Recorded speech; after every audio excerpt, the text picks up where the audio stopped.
Hey guys, I'm Adrian. Welcome back to my channel. Today, we're diving into one of history's most fascinating and beautiful cities, Pompeii. A place full of life, color, and ordinary people. Until, in a single day, everything vanished. The warning signs were there for years. The ground shaking, the water disappearing. But no one truly understood what was coming. So here's the question. If the signs were right in front of you, would you notice? Or would you stay? And before we step into that final day, if you enjoy deep, cinematic stories like this, make sure to hit subscribe, drop a like, and share this with someone who loves history as much as you do. Your support genuinely helps me bring more stories like this to life. And I'd love to know in the comments, what would you have done? They woke up believing it was an ordinary day. By the next morning, an entire city would be gone, not damaged, not ruined, erased. Buried so completely that the world would forget it ever existed for nearly 1,700 years. This is the story of Pompeii. But not the story you think you know. Forget the gray ruins. Forget the plaster casts. For just a few minutes, I want you to see Pompeii the way its own people saw it on the last morning of its life. A city alive with color and noise. Bakers pulling warm bread from stone ovens. Children chasing dogs through narrow streets. Poets scratching verses into fresh plaster while merchants hung painted signs above their shops. The air carried the scent of salt, charcoal, and jasmine. Somewhere, a woman was laughing. Somewhere else, a man was writing a letter he would never finish. And above all of it, calm, green, and breathtaking, rose a mountain the Romans believed was sacred, fertile, harmless. They were wrong. They simply didn't know it yet. Because here's what almost no one tells you about Pompeii. The disaster did not arrive without warning. The earth had been speaking for years. Wells were drying up. Springs were falling silent. The ground was trembling beneath their feet. The signs were everywhere. And the people of Pompeii were ignoring every single one of them. Why? That's the question this story is really about. Stay with me, because by the end, you'll understand something far stranger than a natural disaster. You'll understand how an entire civilization can stand at the very edge of catastrophe, look directly at the warning signs and choose, without ever realizing they are choosing, to look away. To understand what was lost, you have to understand what was there. Pompeii was not the capital of anything. It was not Rome. It was not Athens. It was a regional city on the Bay of Naples, prosperous but not famous, sitting at the crossroads of trade routes that had carried Greek, Etruscan, Samnite, and finally Roman influence into its streets over the course of 7 centuries. By the year 79 of the Common Era, it had been part of the Roman world for roughly 160 years, long enough to feel Roman. Long enough to forget that it had ever been anything else. Historians estimate the city held somewhere between 11 and 20,000 people, a modest number. And yet, here is the strange part. Because of what happened to it, Pompeii has become the most intimate window we possess into the ancient world. Not into emperors, not into generals, into ordinary people, into the kind of lives that history almost never bothers to record. Think about that for a moment. Of all the cities of the Roman Empire, and there were thousands, only one preserved its final day in detail, so complete that we can still read the graffiti on its walls. Only one. And it survived because it was destroyed. That paradox sits at the heart of everything that follows. The Pompeii of 79 of the Common Era was nothing like the bleached stone city tourists photograph today. Its walls were painted in deep reds, golden ochres, and a brilliant blue pigment the Romans synthesized from copper and sand, a color so vivid and so chemically stable that fragments of it still survive, 2,000 years later, as bright as the day they were painted. Frescoes covered even modest homes. Gardens spilled over courtyard walls. Fountains ran constantly, fed by an aqueduct that brought fresh water from the mountains 40 kilometers away. And the streets are where the city's character truly lived. Walk with me down a Pompeian street as it was. The pavement is laid in massive polygonal stones of black volcanic basalt. Fitting, considering where that stone came from. Wheel ruts cut deep into the surface, carved by generations of carts. At intersections, raised stepping stones rise from the road, spaced just wide enough for a wagon's wheels to roll between. They exist because Pompeii's streets doubled as drainage channels during rains, and no one wanted to step into the runoff. But here's the small detail that always stops me. Those stepping stones tell us something about the daily traffic of the city. Some streets have one stepping stone, some have two, some have three. Archaeologists have realized this corresponds to street width and to whether carts could pass at all. Pompeii had a traffic system. 2,000 years ago, in a city most people had never heard of, someone had thought carefully about how vehicles and pedestrians should share the road. These were not primitive people. That's the first thing the ruins want to tell you. On either side of the street, shops opened directly onto the pavement. There were bakeries with stone mills turned by donkeys, the grinding wheels still standing today in the exact spots where they were abandoned. There were laundries, fulleries, where workers trampled cloth in vats of urine and clay to clean and soften the fibers. Yes, urine. The Romans collected it from public toilets and sold it commercially. The smell of these workshops must have been unforgettable, but the cloth they produced was famous across the empire. There were thermopolia, fast food counters, with deep clay jars sunk into stone counters, filled with stews, lentils, hot wine, and warm dishes for laborers and travelers. More than 80 have been identified in Pompeii alone. That's roughly one for every 200 residents. The city ran on street food. Most homes did not have full kitchens. People ate out, the way we do. And here's something worth pausing on. If you walked into a Pompeian thermopolium today, ordered a bowl of stew, and watched the server ladle it from a clay jar, you would be doing something almost identical to what a Pompeian did the morning the mountain erupted. The shape of daily life across 2,000 years is closer than we want to admit. But this prosperity, this ordinariness, this comfortable rhythm of working and eating and gossiping, it was hiding something none of them could read. The most extraordinary thing about Pompeii is not its temples or its frescoes, it's the graffiti. More than 11,000 inscriptions have been recovered from the city's walls. 11,000. Political endorsements, love poems, drinking songs, business transactions, school exercises, insults, jokes, prayers, complaints. The walls of Pompeii talked, and they have not stopped talking since. Some of it is funny. One inscription reads, in essence, "I am amazed, wall, that you have not yet collapsed under the weight of so much bad writing." 2,000 years ago, someone was already complaining about graffiti, using graffiti. Some of it is intimate. Successus, a weaver, loves the innkeeper's slave girl named Iris. She, however, does not love him. Still, he begs her to have pity on him. A love triangle, scratched into stone, surviving the death of everyone involved. Some of it is political. Pompeii held annual elections for its magistrates, and rival candidates plastered the walls with painted endorsements. The muleteers urge you to vote for Lucius Popedius Sabinus. The late-night drinkers support Marcus Cyrenius. The fruit sellers back another candidate. The fullers another. We have the names of dozens of politicians whose entire historical record consists of graffiti from a city that died before they could become anything else. This is the detail that always undoes me. These people had ambitions, plans, reputations they were building. None of it survived, except, accidentally, the small painted lines on a wall, preserved by the very disaster that ended their world. And there's something else worth noticing. The walls are arguing. People are disagreeing publicly, mocking each other, endorsing rivals, joking about authority. Pompeii was loud. It was opinionated. It was alive in a way that the silent ruins almost succeed in hiding. But the louder the city got, the harder it became to hear the other voice, the deeper one, that had already started speaking. Vesuvius dominated the landscape. From most of Pompeii you could see it on the horizon, perfectly symmetrical, its slopes terraced with vineyards.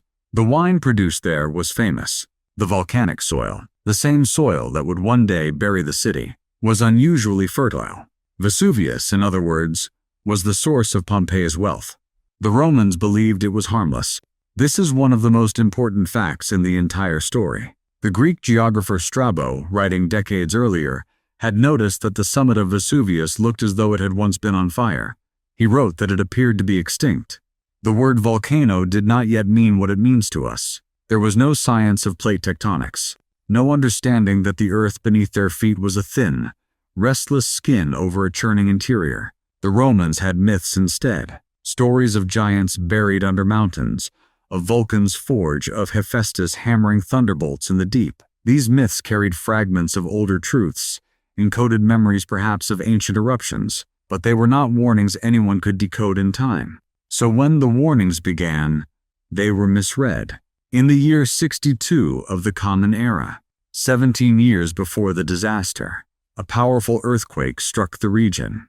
The philosopher Seneca, writing not long after, described the damage. Temples fell, houses split open. A flock of 600 sheep died in a single moment near the city, apparently from breathing some unknown vapor rising from the ground. Statues toppled. The water supply was disrupted. 17 years later, on the day Vesuvius erupted, parts of Pompeii were still being rebuilt. Temples stood half-finished. Walls bore the scars of the earlier shock. The city had been damaged so severely that reconstruction was still ongoing nearly 2 decades later. And yet, and this is the part that haunts me, the Romans did not connect the earthquake to the mountain. They thought it was a religious matter, a portent, a sign of divine displeasure. They rebuilt. They moved on. They turned their backs on the only warning they would ever truly receive. But the warnings did not stop. They just got smaller. And smaller warnings, as we are about to see, are the most dangerous kind. In the days and weeks before the eruption, the signs multiplied. Small earthquakes shook Campania. Wells went dry. Springs that had flowed for generations stopped without explanation, their underground channels blocked or diverted by shifting rock far below. Birds, according to later accounts, behaved strangely. Animals grew restless.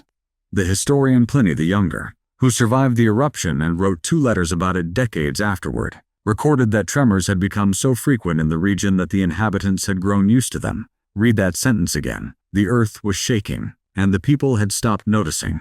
This is the most important psychological fact in the story of Pompeii. It is not that the people were stupid, or careless, or that they had no information. They had information. Their wells were dry. Their houses were trembling. Their animals were nervous. They simply had no framework for understanding what any of it meant. And so the human mind did what it always does when confronted with patterns it cannot interpret. It absorbed them into the background. It made them ordinary. It learned to live with them. Have you ever noticed a strange sound in your house? A creak, a hum, and after a few weeks, stopped hearing it entirely? That is the same mechanism, scaled up to civilizational level, applied to a volcano. The earth was screaming, and the people had simply learned to ignore the screaming.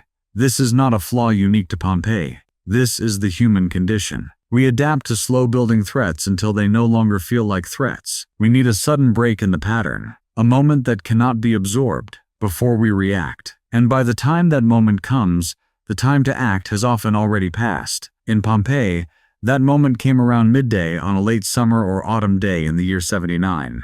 Most historians now believe the date was in October, though for centuries it was placed in August. The exact day matters less than what happened on it. The mountain finally spoke in a voice that could not be ignored.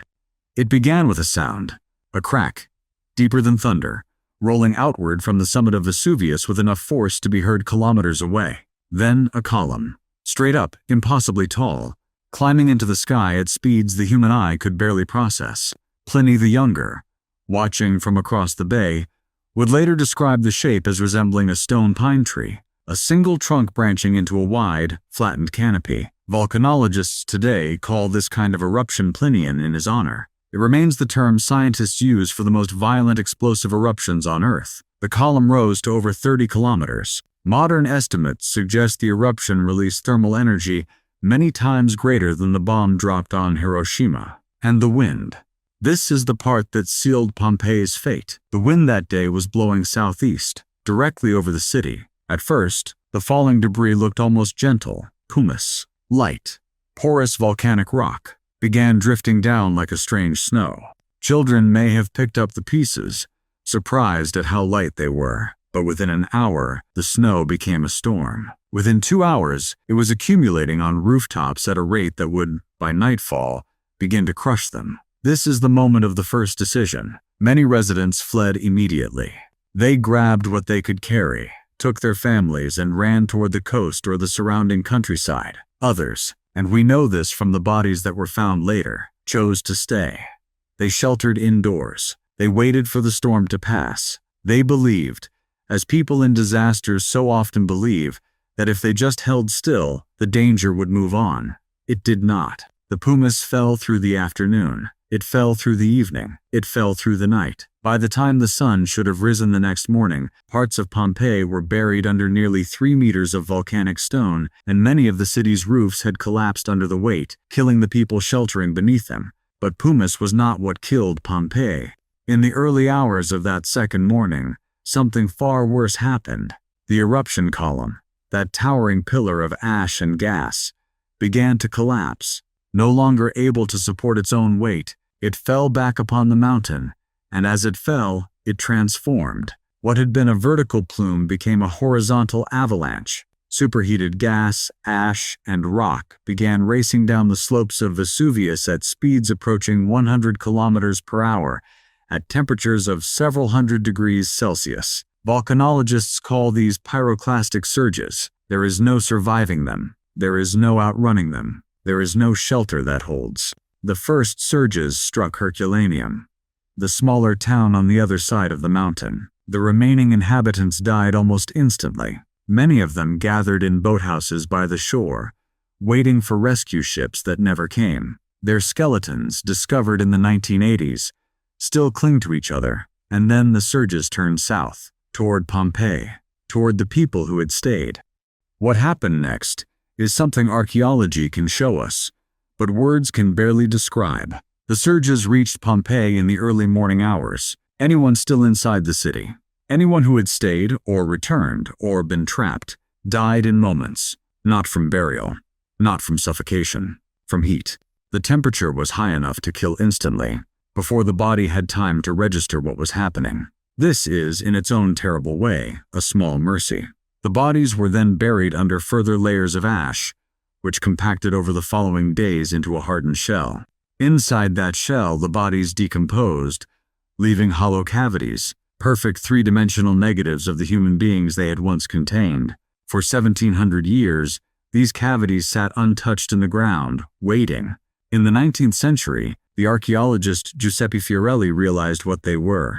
He developed a technique of pouring liquid plaster into the cavities, allowing it to harden, and then carefully chipping away the surrounding ash. What emerged were casts, sculptures, in a sense, but not made by any human hand. They were made by the city itself, by the geology of the disaster, by the strange chemistry of ash and time.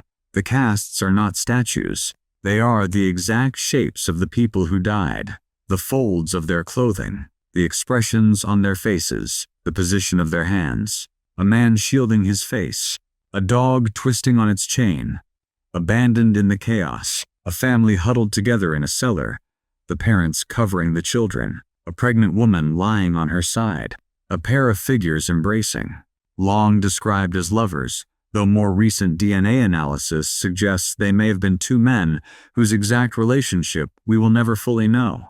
To stand before these casts is to feel something history almost never allows you to feel. The distance between 2,000 years ago and right now collapses entirely. These were people with names we will never recover, with stories we will never read, with mornings that began like any other and ended in a way none of them could have imagined. And here is the question that the casts force every visitor to ask, whether they want to or not. If it had been you, if it had been your city, your warnings, your trembling ground, would you have left? Or would you have stayed like so many of them, telling yourself it was probably nothing? Most of us, if we are honest, already know the answer. There is a reason Pompeii has held the human imagination for more than 2 centuries since its rediscovery. And it is not just the drama of the disaster. It is this: Pompeii is the most democratic site in archaeology. Almost everything we know about the Roman world comes from elite sources. The writings of senators, the monuments of emperors, the histories composed by men with names and reputations and political agendas. Pompeii preserves something else. It preserves the accountant's ledger, the slave's quarters, the schoolboy's homework with the teacher's corrections still visible, the shopping list, the political poster, the kitchen pot still on the stove, the bread still in the oven. It preserves an ordinary Tuesday. The fact that this ordinary Tuesday happened to be the last Tuesday is what makes it, paradoxically, the most extraordinary day in the entire Roman archive. We have no comparable record of any other ancient city at any other moment. None. Pompeii is the freeze frame in a film that elsewhere plays only in fragments. But there is another reason it matters, and this one is harder to talk about. Today, more than 3 million people live within the danger zone of Vesuvius. The mountain has erupted dozens of times since 79 of the Common Era, most recently in 1944 during the Second World War. Volcanologists agree, without controversy, that it will erupt again. They cannot tell you when. They can only tell you that it will, and that when it does, the eruption may be larger than the last several combined, because the longer a volcano sleeps, the more pressure builds. And yet, the slopes of Vesuvius are still farmed. The towns at its base are still growing. The wine produced there is still famous. People still build homes within sight of the summit, and from those homes, they still photograph the mountain, just as the Pompeians once painted it. There is a fresco preserved in one of the Pompeian houses showing a man, Bacchus, the god of wine, standing beside a tall, conical mountain covered in vines. The mountain is Vesuvius as it appeared before the eruption, before the summit was blown apart, before its symmetrical peak became the broken silhouette we see today. It is the only known ancient image of the mountain in its earlier shape. Looking at that fresco, you understand something no written account can quite capture. The Pompeians painted their mountain because they loved it. They could not imagine it as anything other than a giver of life. They were, in that sense, like all of us. They believed the world they knew was the world that would always be. And then one morning, the mountain spoke. Walk through Pompeii today, and the strangest thing is the silence. There are no birds in some of the quarters. The wind moves through doorways that no longer lead anywhere. Light falls through roofless rooms onto floors where families ate their last meals. And on the horizon, always, there is the mountain. From most of the city, Vesuvius is still visible. It looks calm. It looks beautiful. It looks like just another feature of the landscape. The kind of view a tourist might photograph without thinking too much about it. Which is, of course, exactly how the Pompeians once saw it. The story of Pompeii is not really a story about a volcano. It is a story about attention, about what we notice and what we learn to stop noticing, about the slow, almost invisible process by which a society talks itself out of fear, normalizes its warnings, and moves on with its day. The earthquake of '62 should have been impossible to ignore, but it was ignored. The dry wells should have been impossible to ignore, but they were ignored. The trembling ground should have been impossible to ignore, but it had become, by the end, just part of the weather. We are not so different. We have better instruments. We have seismographs and satellites and computer models. But the mind that interprets those instruments is the same mind that lived in Pompeii. It still adapts. It still normalizes. It still tells itself when the warnings come that they are probably nothing. The disaster that ended Pompeii is also what allowed it to survive. The city that was buried is, in the strangest of paradoxes, the only Roman city that was not lost. It is the rest of the ancient world that vanished into time. Pompeii alone remained, frozen in the moment before the silence, waiting for someone, eventually, to listen. And so we listen. We walk its streets. We read its walls. We stand before the casts of its dead and feel the weight of being seen by people who could never have imagined us. And if we are paying attention, really paying attention, we carry away the only lesson the city has ever asked us to learn, that every ordinary day is a kind of miracle, that the warnings are almost always there, long before the disaster, and that the mountains, somewhere, are always listening back.